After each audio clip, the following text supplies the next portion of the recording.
nuevamente con ustedes. El tema del día de hoy, transporte de oxígeno. Pero antes de iniciar el tema, quiero agradecerles por los comentarios en YouTube, en Facebook, por las sugerencias, por recomendar los videos con sus amigos o en la página de Facebook. De verdad, muchísimas gracias. Y por unirse al grupo CJ Medicina. No saben cuánto aprecio eso y de verdad lo agradezco.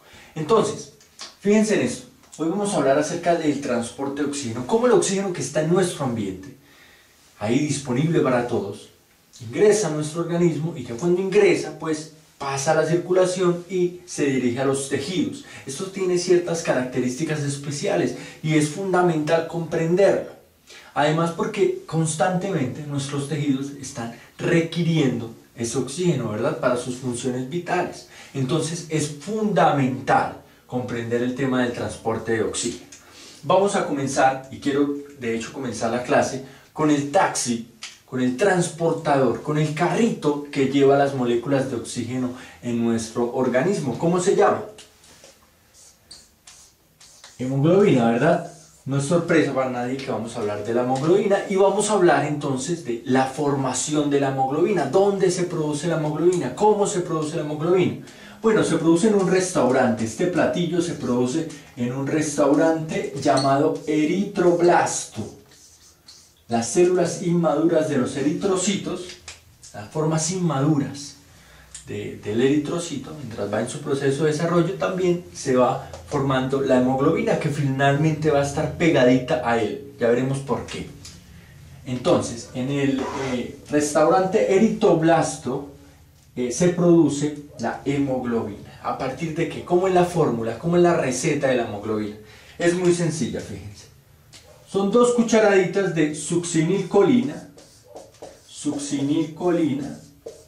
y 2 goticas de glicina. Toman 2 cucharaditas de succinilcolina, 2 goticas de glicina, le da el sabor, mezclamos muy bien hasta que quede una masa densa que se va a llamar pirrol. Esta molécula llamada pirrol es que la unión, la mezcla de 2 succinilcolinas y 2 glicinas. Y este pirrol, supongamos que tiene esta forma, lo vamos a unir. Lo hacemos como en formita de galletica cuadrada, lo vamos a unir con otras 4 galletitas, es decir, con 4 pirroles, con otros 4 pirroles, lo unimos así, que quede como de esta manera y tenemos los 4 pirroles. ¿Qué nos falta? Le vamos a poner un poquito de fe al platillo para que nos quede delicioso, ¿verdad? Y le agregamos fe en el centro, obviamente estoy hablando del hierro. En este momento, cuando tengo los 4 pirroles con la fe en el centro, esta molécula cambia de nombre y se llama hemo. En este punto, esta molécula se llama hemo. Estamos cerquita de la hemoglobina, ¿verdad? Ya vamos por la mitad. Se llama hemo. Que nos falta es la globina. La globina es la proteína, nos falta la carne. Vamos a agregarle el pedacito de carne acá. Esta es la globina. Resulta que en el platillo ya tenemos el hemo con la parte principal del plato, pero nos faltaba la carne. Y esta carne en nuestro organismo, producida por nuestros ribosomas, ¿en dónde? En el restaurante, en el eritroblasto. Pues puede ser diferentes tipos de carne, puede ser carne de res, puede ser pollo, carne de cerdo, puede ser pescado, ¿verdad? Puede ser diferentes tipos de carne. Exactamente ocurre acá en nuestro organismo, lo mismo. Fíjense, puede ser una globina alfa, puede ser una globina beta, puede ser una globina gamma o puede ser una globina delta. Muy fácil, ¿verdad? Alfa, beta, gamma, delta. Estas globinas pueden ser codificadas de diferente tipo, de diferente forma, ¿verdad? Y al ser de diferente forma, pues se llaman de manera diferente. Entonces, nuestros genes tienen la secuencia para codificar globinas alfa, beta, gamma y delta. Esta es la combinación del grupo hemo con la globina. Esta globina entonces, como les digo, puede ser de alguna de estas cuatro, alguno de estos cuatro tipos. ¿Qué pasa? En este momento, cuando ya tenemos la hemo con la globina, obviamente hemoglobina, no tenemos formado el platillo final, la hemoglobina funcional para nuestro organismo. ¿Por qué? Porque resulta que esta hemoglobina es un monómero, ¿verdad? Yo apenas tengo una. Es un monómero de hemoglobina. Y la hemoglobina que transporta el oxígeno en nuestro organismo es un tetrámero, es decir, necesito 4 de estas. Entonces lo que tengo que mandar a hacer es otros 4 monómeros, otros 3 mejor aquí, para completar con este un cuarto. Eso es lo que vamos a hacer en este momento. Entonces, como ocurre en los programas de cocina, adelantamos un poquito el video y en este momento ya tenemos el tetrámero, ¿verdad? Las 4 hemoglobinas unidas, que esta sí sería nuestra hemoglobina funcional para el transporte de oxígeno. ¿Qué nos falta? Determinar las combinaciones. Recuerdan que teníamos alguna carne que era alfa, otra beta, gamma y delta. Entonces vamos a ver que este tetrámero tiene combinaciones. De acuerdo a esas combinaciones, pues se le puso un nombre a la hemoglobina. Como para hacerlo de una manera sencilla, podemos decir que siempre la combinación entre una alfa, una gamma, bueno, como sea, la combinación siempre va a llevar 2 alfa. De las 4 globinas, 2 de ellas van a ser alfa, siempre. Entonces esta no la tenemos que modificar. Vamos a ver esta sí como cambian y de acuerdo al cambio pues se le puso un nombre. La primera que vamos a ver es la hemoglobina A. La hemoglobina A, la hemoglobina del adulto, ¿verdad? La hemoglobina A, por eso se le puso así. ¿Cómo es la combinación de la hemoglobina del adulto? Muy fácil. Estas 2 alfa, y lo único que vamos a agregar aquí es una globina beta y otra globina beta. 2 alfa más 2 beta, hemoglobina A. Muy sencillo, ¿verdad? Muy fácil de recordar. Hay otra combinación. A esa se le denominó hemoglobina A2. ¿Cómo es esta? Las 2 alfa que tenemos acá y 2 delta.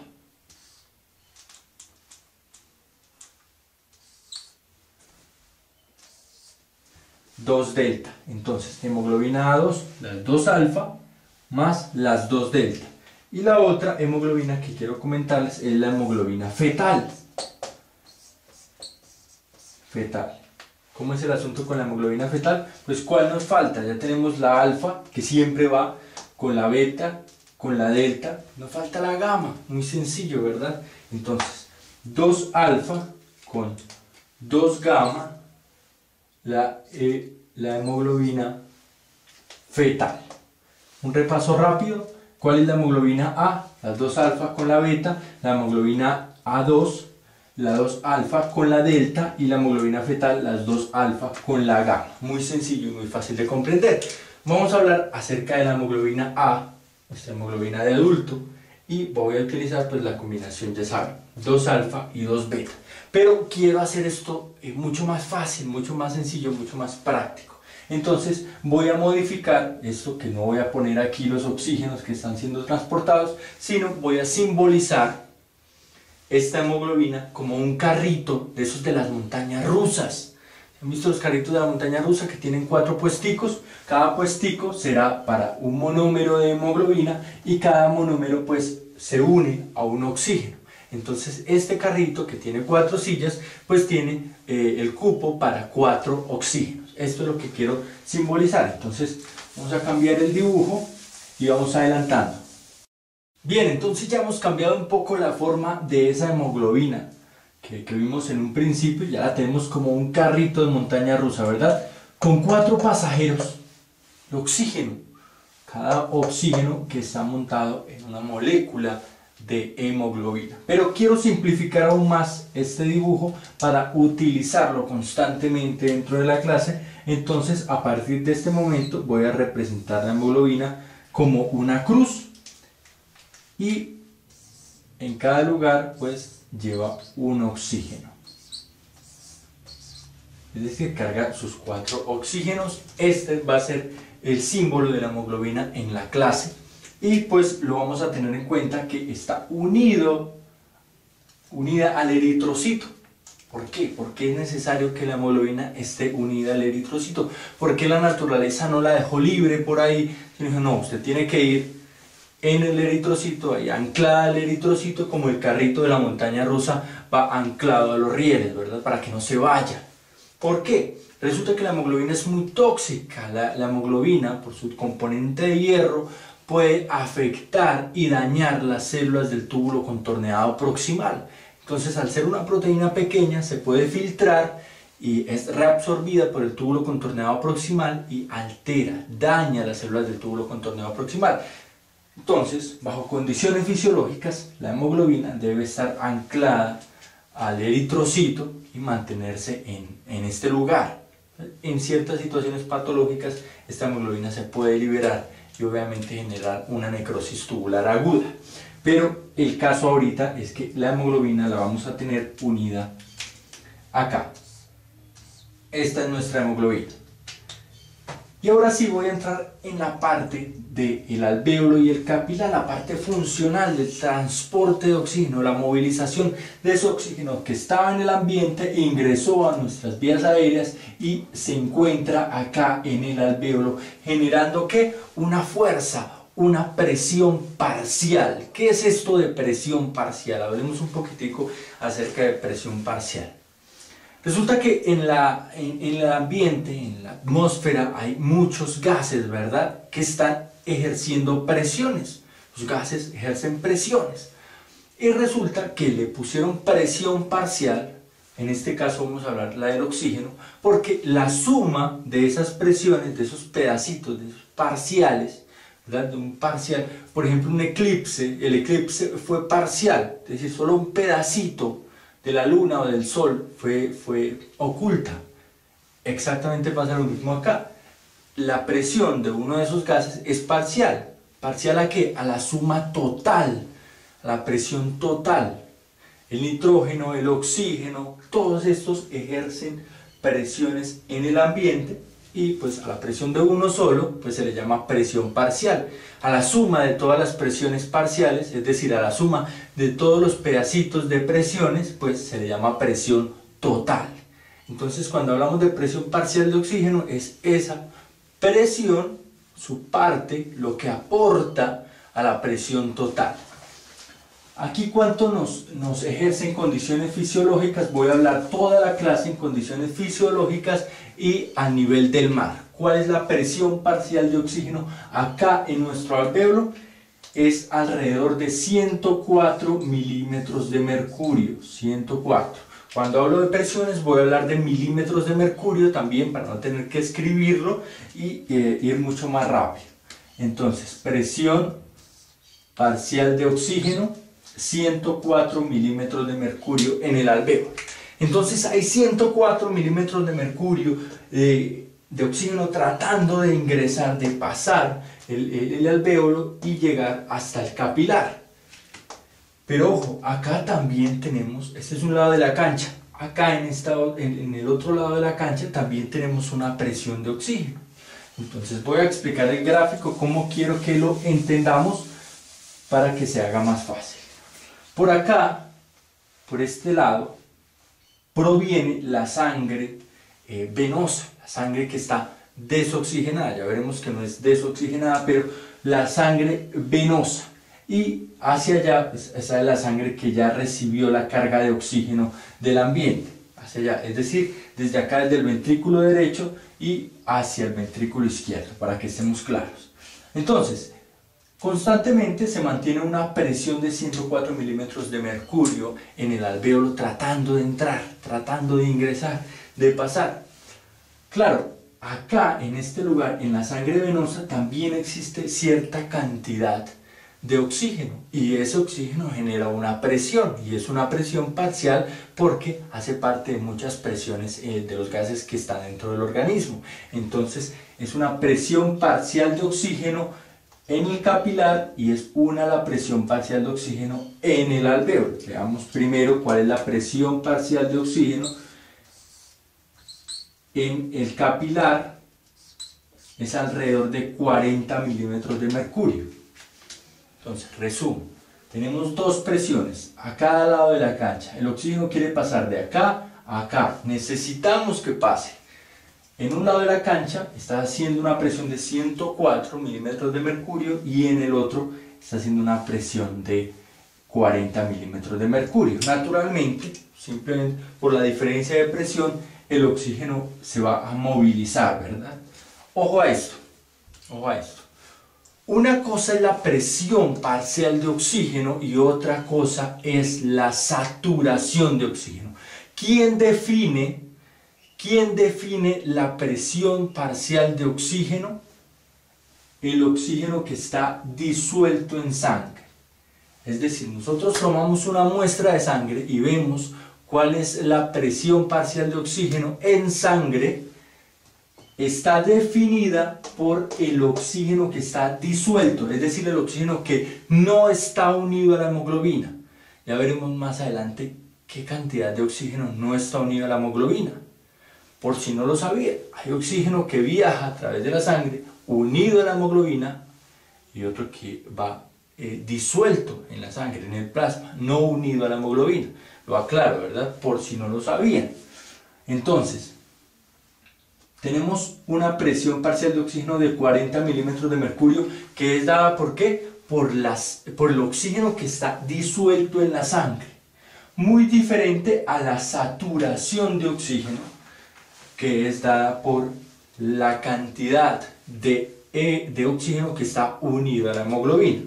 Entonces supongan esta es mi hemoglobina de este eritrocito que viene por la sangre venosa, ya entregó su oxígeno, viene desoxigenado, otra vez entre comillas, viene desoxigenado y viene a cargarse nuevamente. Resulta que esta hemoglobina, de hecho sí viene con oxígeno, no está desoxigenada. ¿Con cuánto oxígeno viene? De estos 4 cupos tiene llenos. Ojo, tiene llenos 3 cupos, tiene llenas 3 sillas. ¿Cómo así? Es decir, el eritrocito que fue y entregó el oxígeno con su hemoglobina, obviamente, solamente entregó una molécula de oxígeno y volvió con otras 3 a cargarse. Efectivamente, así es. El oxígeno, la hemoglobina que viene de la sangre venosa viene con una saturación del 75% en condiciones fisiológicas y a nivel del mar. Espero que siempre estemos pendientes de lo que estoy hablando en ese aspecto. Viene solo con un cupo. Voy a agrandar un poquito acá el gráfico. Viene con 1, 2 y 3. ¿Qué esperamos que ocurra? Si el eritrocito viene hasta este lugar solamente para que le carguen el oxígeno, pues esperamos que en este lugar lo que ocurra es que este espacio se llene, ¿verdad? Eso es lo que nosotros suponemos que va a pasar y efectivamente ocurre. Entonces, supongan que este es el eritrocito que viene de la sangre venosa. Ahora, es el mismo eritrocito, pero ya pasó por el alvéolo. Entonces ya se oxigenó. ¿Cómo ocurre este proceso? Pues estos 104 milímetros de mercurio que están constantemente tratando de empujar hacia el capilar, efectivamente lo logran. Entonces esta presión capilar de oxígeno va aumentando. Pasa de 40, 50, 50, 60, 70, 80, 90 y 100.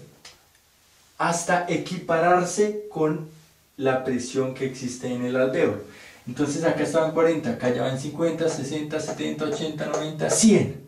Ya cuando pasa el alvéolo ya lleva una presión de 100. Ojo, insisto, cuando estoy hablando de presión estoy hablando de ¿cuál oxígeno? El que está disuelto. Es decir, todo este espacio alrededor de los eritrocitos se va cargando de oxígeno. Y los eritrocitos se dan cuenta que, uy, esto se está llenando de oxígeno, se está llenando de oxígeno. Aumenta la presión parcial de oxígeno.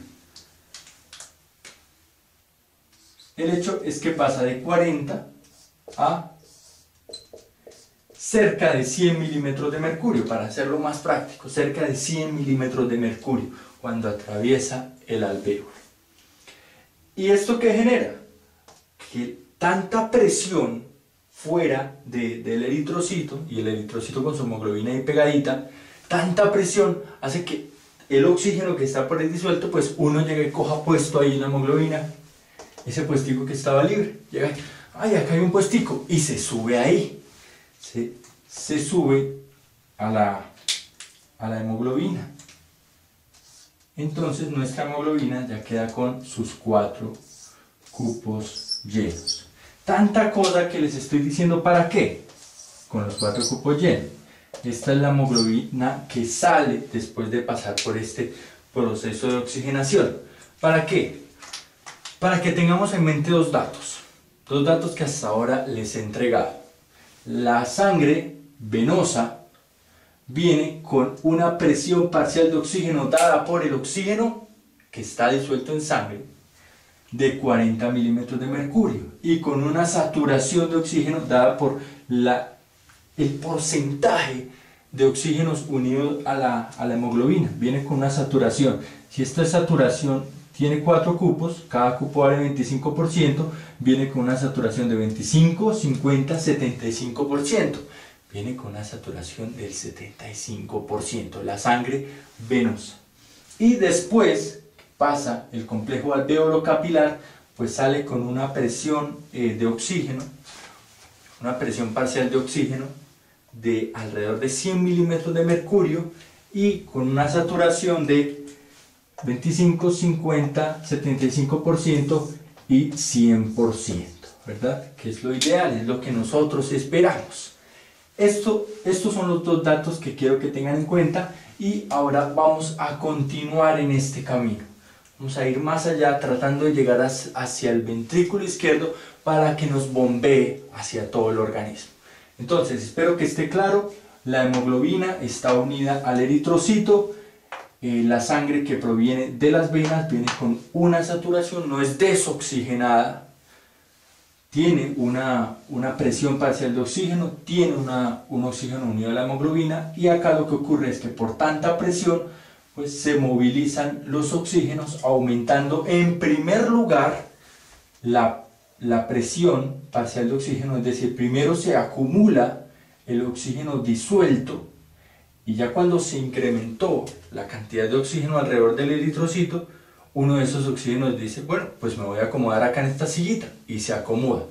Primero se aumenta la presión parcial de oxígeno y después se satura el puestico que le quedaba libre en la hemoglobina. Bien, he modificado un poco el dibujo como para comprender más fácil qué es lo que está pasando. Imaginen que esta es la circulación que llega al pulmón para oxigenar la sangre. Tenemos el corazón, el ventrículo derecho, esta sería la arteria pulmonar que lleva sangre con baja concentración de oxígeno y pasa por el pulmón y toma ese oxígeno como ya lo vimos. Finalmente queda la hemoglobina, está unida, ¿verdad?, aferrada al eritrocito con sus 4 cupos llenos. En su carrito, sus sillitas están llenas, las 4 sillitas. Entonces tenemos una saturación del 100%. Y dijimos que la presión parcial de oxígeno se trataba de equiparar con la presión parcial de oxígeno del alvéolo, que era alrededor de 104 milímetros de mercurio. Para hacerlo práctico, voy a tomar la presión parcial de oxígeno de 100 milímetros de mercurio, no lo olviden, y la saturación de oxígeno de 100%. Son diferentes, ¿verdad? Este es porcentaje. Recuerden que 25, 50, 75 y 100%. El 100% de las sillas están llenas por el oxígeno.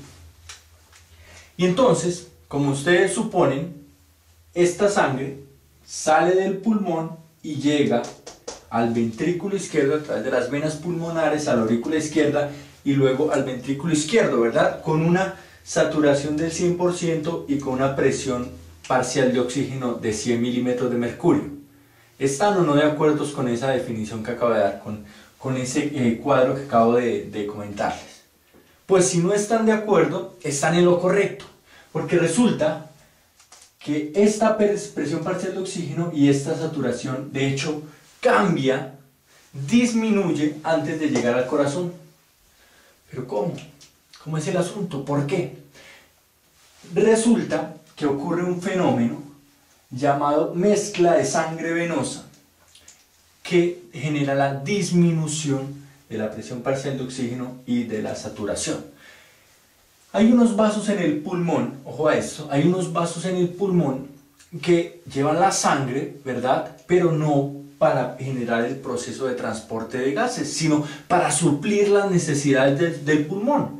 Es decir, el pulmón se encarga de intercambiar, pero necesita comer, necesita su oxígeno, su alimento, y hay unos vasos que suplen esas necesidades. Obviamente estos vasos llegan en forma de arteria, forman una red capilar a través de los bronquios, se llaman vasos bronquiales y terminan en un sistema venoso que, recuerden que el sistema venoso del pulmón, en este caso, sí lleva sangre oxigenada, pero en el caso de los vasos que llevan los nutrientes y el oxígeno, pues termina en un sistema venoso que lleva sangre pobremente oxigenada.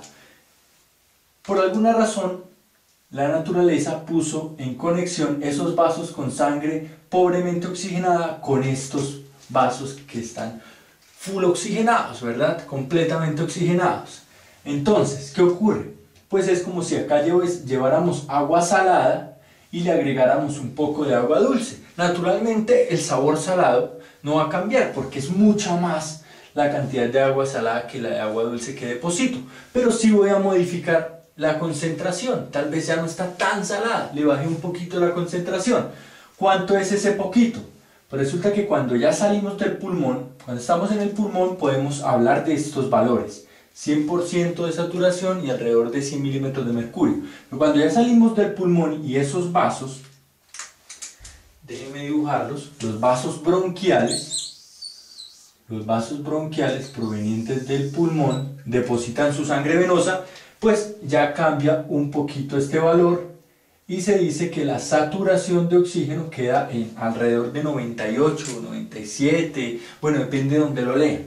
98 voy a usar por ciento de saturación y la presión parcial de oxígeno queda en 95 milímetros de mercurio.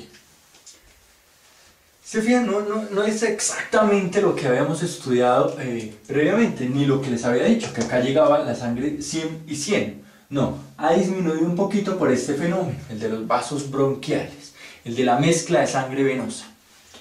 Lo importante que quiero que tengan en cuenta es que, fíjense a esto, si tomamos 100 mililitros, tomamos una muestra de 100 mililitros de esta sangre que llega al ventrículo izquierdo, proveniente tanto de los vasos pulmonares como de los vasos bronquiales, pues ¿qué ocurre? Saquemos acá los datos de esos 100 mililitros de sangre. 100 mililitros de sangre. Porque fíjense que nos interesa ser expertos. Si queremos manejar a un paciente y saber, para que no se nos olvide comprender qué es lo que está ocurriendo, pues debemos ser expertos en esto, en comprender, bueno, cómo son los gases del paciente, cómo es el intercambio, cuánta cantidad de oxígeno está teniendo el paciente, ¿verdad? Nos interesa. Es la manera más fácil de recordar las cosas, comprendiéndolas. Entonces, digamos que tomamos una muestra de 100 mililitros del ventrículo y nos preguntan, ¿cuál cree usted que es la presión parcial de oxígeno de esos 100 mililitros? Fácilmente podemos decir, bueno, la presión parcial de oxígeno es de 95 milímetros de mercurio. 95 milímetros de mercurio. Comprendemos por qué no es de 100, comprendemos también el hecho de que esos 95 milímetros provienen del oxígeno que viene desde los alvéolos, ¿verdad? Todo eso ya lo tenemos más claro. Una presión parcial de oxígeno de 95 milímetros de mercurio. Ahora, en esa sangre, ¿cuál es la saturación de oxígeno a la hemoglobina? Bueno, es alrededor del 98%. Entonces, saturación de oxígeno del 98%. Si yo les había dado este ejemplo, que este era 25% de saturación, 2 caritas 50, 375, 400, pues cuando digo 98 no es que se fue un pedacito de carita, sino que algunas hemoglobinas, recuerden que hay muchas por ahí pegaditas, algunas sí soltaron un oxígeno, otras no, entonces en promedio alcanza a mantener sobre el 95% la saturación. Ahora, y si les pregunto lo siguiente, en esos 100 mililitros, ¿qué cantidad de oxígeno hay? Cantidad, volumen, mililitros de oxígeno. ¿Cómo así? Un gas en mililitros. Sí, se puede determinar el volumen en mililitros de un gas. Entonces, si yo les pregunto, ¿qué cantidad de oxígeno hay acá? ¿Cómo para qué? Como para decirles, como para que veamos después en el transcurso de la clase, qué cantidad hay al pasar por los tejidos, es decir, al regresar. Si yo sé cuánto llevaba, ¿verdad? Llevaba 20 pesos de hemoglobina, de oxígeno, y regresé con 10 pesos, pues entregué 10 pesos de oxígeno, ¿verdad? Entonces puedo, si comprendo ese dato, si lo tengo en mi cabeza, y es un dato muy sencillo de recordar, pues puedo reconocer, hey, las necesidades de oxígeno son de tanto en un paciente en condiciones fisiológicas y puede modificarse en pacientes con patologías hipercatabólicas. Entonces yo debo también controlar los suministros de oxígeno de acuerdo a las características del complejo alvéolo pulmonar de mi paciente, de acuerdo a las características de la cantidad de hemoglobina de mi paciente, y todo esto va a ayudar finalmente a el funcionamiento del organismo mucho mejor. Pero es solamente tenerlo muy claro en nuestra mente. Entonces les acabo de hacer una pregunta. La cantidad de oxígeno, si preguntan en esos 100 mililitros de sangre, 100 mililitros de sangre así, la cantidad de oxígeno en mililitros, ¿cuánto es? Bueno, hagamos un ejemplo. Tomamos un ejemplo y vamos desarrollando. Se dice que en condiciones fisiológicas, los textos, la hemoglobina, ¿verdad?, de un paciente es alrededor de 15 gramos por cada 100 mililitros. 15 gramos de hemoglobina por cada 100 mililitros. Hagámoslo acá.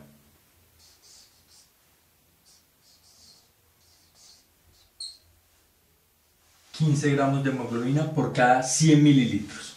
Y también se ha determinado que 1 gramo de hemoglobina puede cargar, llevar, arrastrar consigo 1.34 mililitros de oxígeno. Cada gramo de hemoglobina puede llevar 1.34 mililitros de oxígeno. Con 15 gramos de hemoglobina, que es como un valor fisiológico, recuerden que los hombres tienen más hemoglobina, las mujeres menos, después hablaremos de esas razones, pero 15 gramos de hemoglobina, con 15 gramos de hemoglobina, y si una carga 1.34, pues es alrededor de 20.1 mililitros de oxígeno los que pueden llevar 15 gramos de hemoglobina. 20.1 mililitros. ¿Cierto? Hasta ahí estamos claros. Es decir, que 100 mililitros de sangre que contienen 15 gramos de hemoglobina en condiciones fisiológicas pueden llevar 20.1 mililitros de oxígeno. Si nos preguntan la cantidad de oxígeno en 100 mililitros, pues podemos decir que es cercana a 20.1, ¿cierto? Pues no, o bueno, sí, es cercana, pero no es 20.1, porque resulta que estos 20.1 representan al oxígeno unido a la hemoglobina, pero les dije que hay oxígeno que va sin unirse a la hemoglobina, disuelto por ahí en el plasma. Ahora debemos determinar cuánto es esa cantidad de oxígeno que va disuelto, que no va unido a la hemoglobina. Entonces, 20.1, tengámoslo en cuenta. De hecho, fíjense esto, la capacidad de disolverse en la sangre del oxígeno, la capacidad del oxígeno para disolverse en la sangre es muy pobre, es muy poca. ¿Por qué? Determinaron esto, que 0.003 mililitros de oxígeno en 100 mililitros de sangre bajo una presión de 1 milímetro de mercurio pueden ser disueltas. ¿Qué acabo de decir? ¿Qué es esto de 0.03? Fíjense que a una presión de 1 milímetro de mercurio, no de 95, de 1, no de 100, de 1 milímetro de mercurio, nos tenemos que ir hacia atrás para comprenderla más fácil. A una presión de 1 milímetro de mercurio en 100 mililitros de sangre apenas podemos disolver 0.03 mililitros de oxígeno. Eso es casi nada, eso es ínfimo. Pero bueno, estamos hablando a 1 milímetro de mercurio. Nuestro organismo no está a 1 milímetro de mercurio. Pasémoslo a 100. No le pongamos 95, pasémoslo a 100. Entonces, si a 1 milímetro de mercurio en 100 mililitros de sangre se disuelven 0.003 mililitros de oxígeno, pues a 100 en 100 milímetros de mercurio, o a una presión de 100 mililitros de mercurio, pues la cantidad pasa a ser 0.3, ¿verdad? Corremos los dos ceros. Pasa a ser 0.3 mililitros de oxígeno en 100 mililitros. Esa es la cantidad que va disuelta en la sangre. La cantidad de oxígeno disuelta en sangre es alrededor de 0.3 mililitros en cada 100 mililitros de sangre. Y la sumamos a los 20.1 que llevamos unido a la hemoglobina. Finalmente nos quedan 20.4 mililitros de oxígeno. Esta sí está mucho más cerca de la cantidad total de oxígeno que se transporta en nuestro organismo, en la sangre que ha sido oxigenada por cada 100 mililitros. 20.4. Entonces, fíjense ya, cantidad de oxígeno en 100 mililitros. Ah, bueno, muy fácil, 20.4. ¿De dónde sacó ese dato? No, es que 20.1 provienen de la sangre, del oxígeno que está unido a la hemoglobina, porque 1 gramo de hemoglobina puede acarrear o puede llevar 1.34 mililitros, y normalmente una persona tiene 15, si su paciente tiene 12, si su paciente tiene 8 de hemoglobina, si su paciente tiene 5, pues imagínense cómo puede disminuir la cantidad de oxígeno, cómo puede disminuir la entrega de oxígeno. ¿Ven? Tengan eso en cuenta. Cambiando, vamos variando de acuerdo a los requerimientos de nuestros pacientes. Voy a agregar este dato acá, cantidad de oxígeno, porque estos datos son con los que vamos a jugar en toda la clase cuando lleguemos acá a los tejidos. 20.4 mililitros. Bien, entonces esta sangre es la que llegó al corazón y se va hacia los tejidos, ¿verdad? En los tejidos, estos cuadritos que están acá representan para mí los tejidos. ¿Qué pasa en los tejidos? En los tejidos constantemente se está consumiendo oxígeno. Se está utilizando el oxígeno para todos los procesos, ¿verdad? Formación de ATP y todo eso. En el tejido, con ese consumo de oxígeno, pues es obvio que la presión de oxígeno en este lugar va a ser muy baja, porque se está consumiendo constantemente. No va a ser tan alta como acá, en la fábrica. No, acá donde consumen pues es muy baja. ¿Cuánto es la presión de oxígeno en condiciones fisiológicas? Es alrededor de 40 milímetros de mercurio. Pueden encontrar menos, 30, de 20, bueno, pueden encontrar diferentes, pero pues 40 se encuentra dentro de los rangos de condiciones fisiológicas. Presión parcial de oxígeno en los tejidos. Entonces son tejidos muy hambrientos de oxígeno, son muy pobres, no tienen oxígeno, y viene una sangre por el sistema arterial, una presión de 95 milímetros de mercurio, a entregar su oxígeno. ¿Qué pasa? Fíjense que la cantidad de oxígeno disuelta en sangre es muy poca, es cercana a 0.3 mililitros, ¿verdad? Lo dijimos, en cada 100.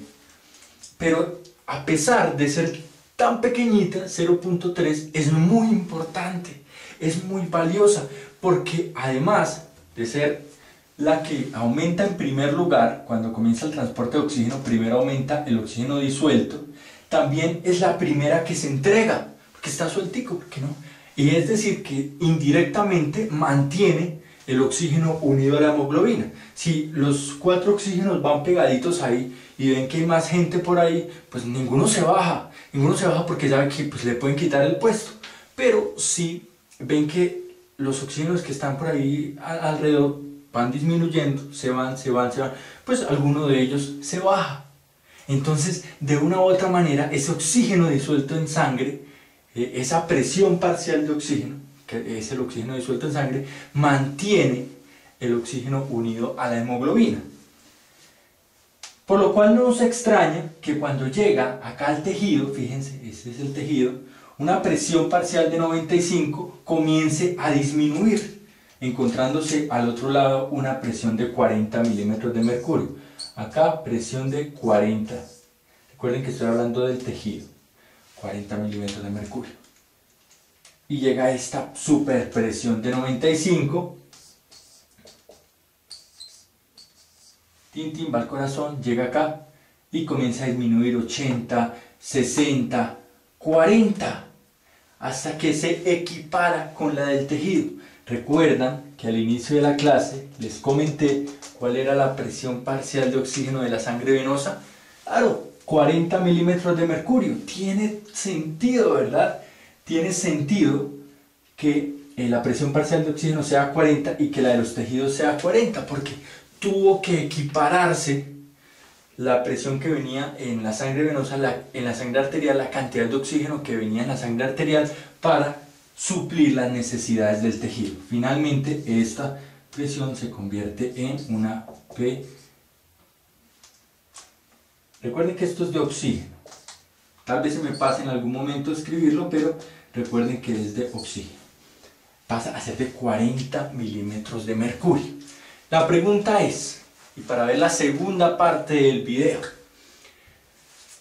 cambia esta presión parcial de oxígeno, es decir, cambia la concentración de oxígeno alrededor del eritrocito y la hemoglobina se empieza a dar cuenta de esto. La pregunta es, ¿y qué va a hacer la hemoglobina? ¿Cuál es la respuesta de la hemoglobina frente a estos cambios y esta entrega de oxígeno a los tejidos? Pues resulta que la hemoglobina, en respuesta a esta situación, toma y adopta la personalidad de Robin Hood. Si quieren saber cómo es el asunto de la personalidad de Robin Hood en un carrito de montaña rusa, pues no se pierdan la segunda parte de este video.